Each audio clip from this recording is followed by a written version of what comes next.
नमस्कार दोस्तों। कहानी की शुरुआत होती है एक बहुत ही घनघोर और सर्द भरी रात में। उस रात जो महसूस हुआ वो आज तक कभी नहीं हुआ। मैं अपनी जवानी में कभी ऐसा सुख नहीं पाई होगी। मेरा नाम रानी है और मैं एक छोटे से गांव में रहती हूँ। मेरे परिवार में माताजी, पिताजी, मैं और मेरा एक बड़ा भाई है। हम लोग ज़्यादा अमीर नहीं हैं। हम गांव में खेती का काम करते हैं और उस काम से जो पैसे आते हैं उससे हमारा घर का खर्चा निकालते हैं। मेरी उम्र अभी 23 साल की है और मैं दिखने में काफ़ी सुंदर हूँ। इसलिए गांव के सारे लड़के और साथ में कुछ बड़े मर्द भी मेरे गोरे बदन पर अपनी बुरी नज़र डालते रहते हैं। लेकिन मैंने अपना ये सुंदर शरीर अपने होने वाले पति के लिए संभाल के रखी हूँ। मैं चाहती हूँ कि मेरे पति लाइफ में मुझे वो सब जो एक लड़की की ज़रूरत है वो अपने पति से ही पूरी करूँगी। लेकिन कभी कभी मेरा मन फिसल जाता है। चाहे कितना भी मैं उसे रोक के रखूं, लेकिन जवानी का जोश कहाँ मेरे मन की बात मानता है। और फिर मैं अपने हाथों से ही अपने अंदर की गर्मी के ज्वालामुखी को शांत करती हूँ। क्योंकि मुझे पता है कि अगर मैं किसी और के पास जाऊंगी तो पूरा गांव मेरे इस गोरे बदन को काट खाएगा और फिर पूरे गांव में मेरी और मेरे घर वालों की बदनामी होगी। मैं अभी इसी आदत से खुश थी। दिन में घर के कामकाज में लगी रहती हूँ और पता ही नहीं चलता है कि पूरा दिन कहाँ चला जाता है। घर के कामकाज इतने होते हैं कि फुर्सत ही नहीं मिलती है। और मेरी मम्मी की अब काफ़ी उम्र हो चुकी है। इस वजह से मैं ही घर के सारे काम करती हूँ। एक दिन जब मैं सुबह घर के बाहर बर्तन साफ कर रही थी, तभी हमारे घर से थोड़ा आगे रहने वाला एक आदमी मेरे पैरों के पास एक कागज का टुकड़ा फेंक कर जाता है। मैं थोड़ा डर गई। मुझे थोड़ा शक तो था, क्योंकि मैं जब भी कभी किसी घर से बाहर निकलती तो वो मुझे अपनी आंखों से ऐसे देखा करता था कि कभी कोई लड़की देखी ही ना हो।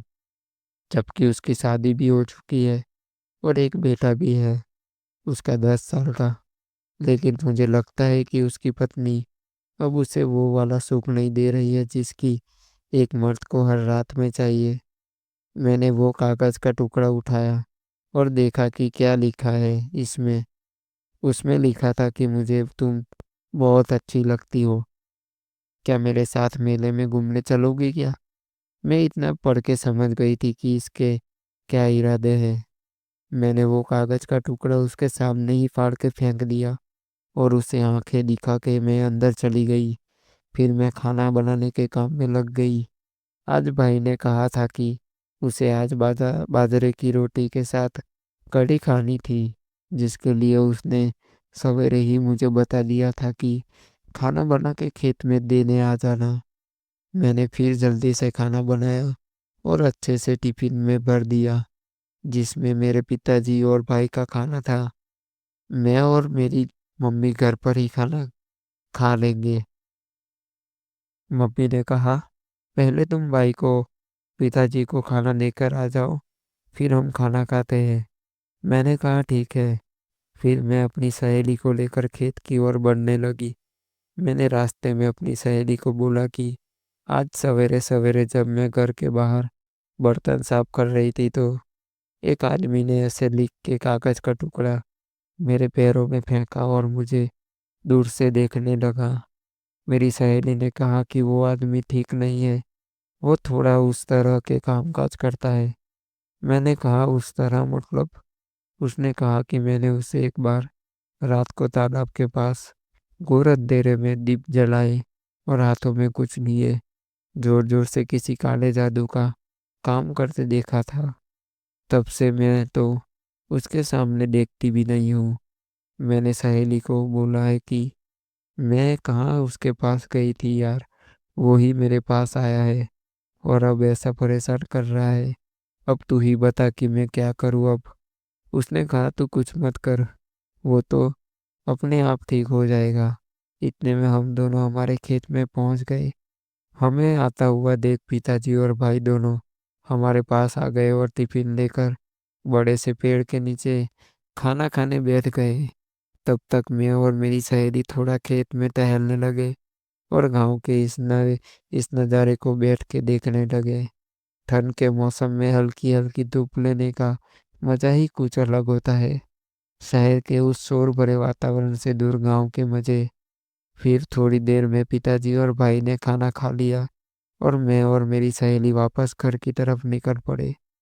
घर आकर खाना खाया और थोड़ा आराम किया और फिर अब शुरू होने वाला था वो जो अब तक मैंने कभी की अपने जीवन में नहीं किया था।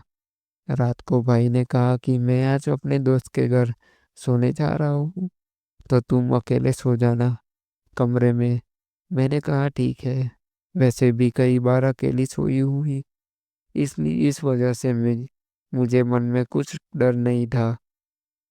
फिर रात के 11 बजने को आए थे और ठंड भरी सर्दी की वो रात थी और चारों तरफ एकदम खामोशी छा गई थी और मैं अपने बेड में एक टी-शर्ट और लहंगा पहने सोई हुई थी। लेकिन मुझे आज नींद नहीं आ रही थी। मुझे बार-बार वही सुबह वाली बात याद आ रही थी और मेरी सहेली ने जो कहा था, वो भी। मुझे अब थोड़ा डर लगने लगा था और फिर कब मेरी आँख लग गई मुझे पता ही नहीं चला। लेकिन रात को करीब 2 बजे आसपास मेरे बदन में कुछ होने लगा और मुझे महसूस हो रहा था कि कोई मेरे बगल में सोया हुआ है, लेकिन मैं अपनी आँखें नहीं खोल पा रही थी। जैसे कि मैं एक सपना देख रही हूँ।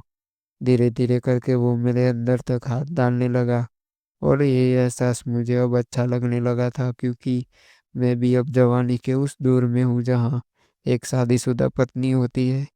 मैंने उसे रोका नहीं और मैं भी उस आनंद में खो गई। फिर धीरे-धीरे करके ठंड और बढ़ने लगी और मेरे बदन में गर्मी उफान मार रही थी।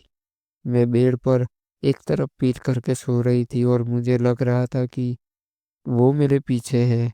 और फिर अचानक से मेरी कमर को पकड़ के अपने ओर खींचा।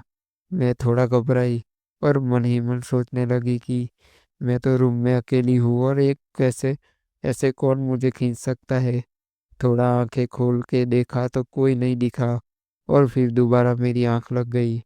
अब थोड़ी देर बाद मेरे पसीने निकल गए और साथ में एक अनका एहसास मेरे बदन को खुश कर रहा था। जब सुबह उठकर देखा तो मेरे होश उड़ गए, क्योंकि मेरा जो सपना था वो सब करने का, जिसमें सिर्फ मेरे होने वाले पति का हक था, वो अब नहीं रहा है। मुझे पता नहीं ये कैसे हुआ, जबकि मैं तो रूम में अकेले